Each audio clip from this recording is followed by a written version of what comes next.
die grinder, mini grinder. Hati-hati bila beli spare part sanding drum band tak sama saiz.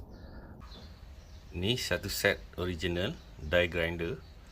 Spare part beli asing, seller lain. Ini pun spare part beli seller asing. 3 seller yang berbeza lah. 1, 2, 3. Okay, ni lock. Tak boleh buka. Nak buka lock, tolak sini.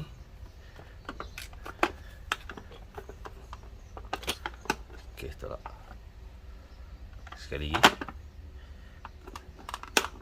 Ini lock. Nak buka lock, slide.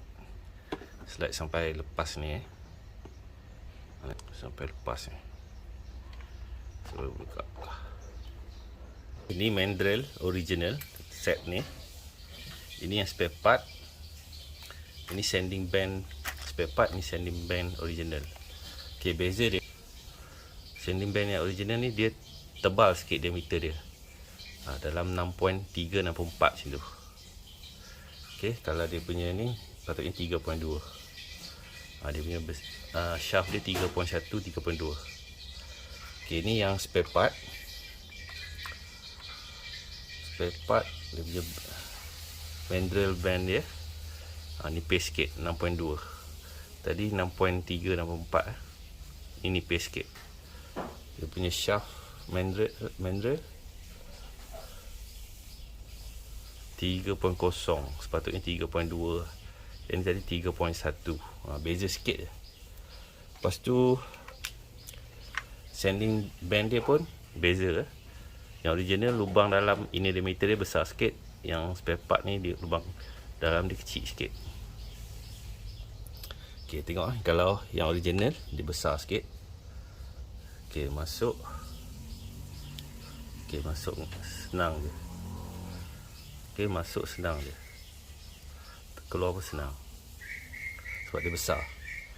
Okay, kalau yang spare part ni kecil, nak masuk yang dalam original ni susah lah. Ketat sikit. Kalau yang spare part ni dia kecil sikit, okey lah, boleh lah. Pun agak ketat juga. Ni kedai lain-lain ni kedai lain, ni kedai lain. Ni pun kedai lain. 3 kedai berbeza lah. Okey, trik dia ni ada penjuntai ni dia masukkan. Pusing-pusing sikit bagi dia. Tapi mesti ketat. Kalau yang original ni senang je. Mesti ketat. Tapi tak apalah, kita cuba bagi jadi. Bagi boleh pakai lah. Okey, dah pusing-pusing.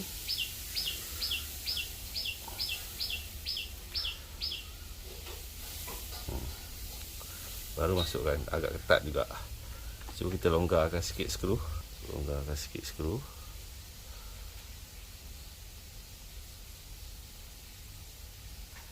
Agak ketat juga. Kena paksa sikit. Paksa lah. Agak ketat lah. Kena paksa. Okey.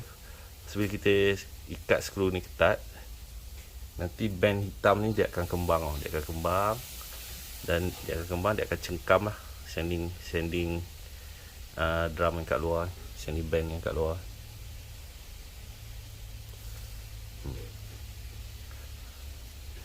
Okey, sama juga macam ni.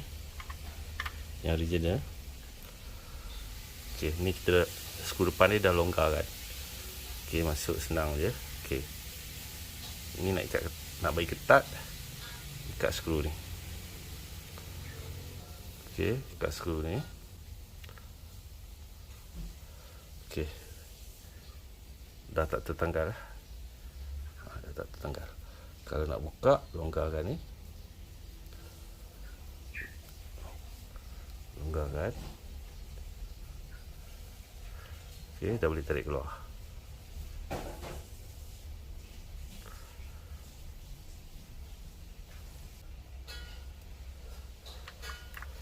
Untuk yang ni kedai lain, ni mandrel kedai lain, sanding band kedai lain. Okey, longgarkan dulu skru. Longgarkan skru.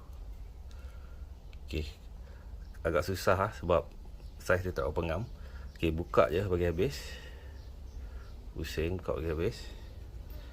Lepas tu skru ni tolak je. Terpaksa guna cara ni lah. Sebab dia ketat sikit. Yang ni pasang balik.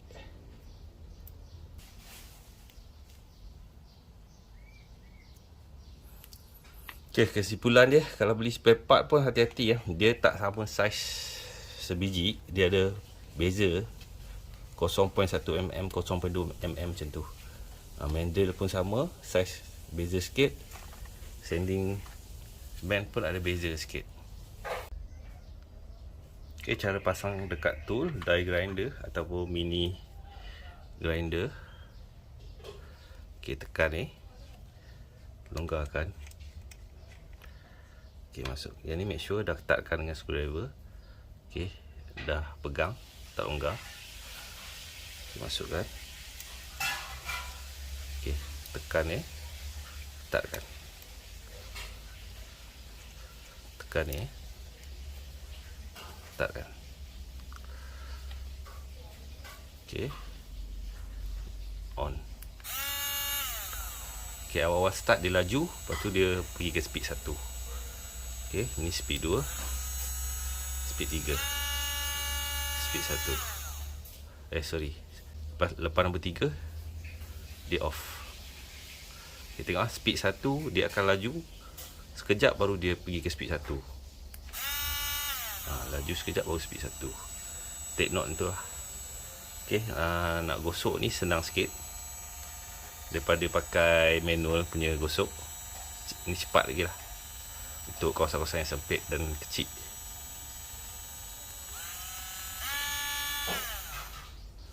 Nak buka, tekan ni. Buka 8 jam. Ok, dah boleh buka. Ni ketatkan balik.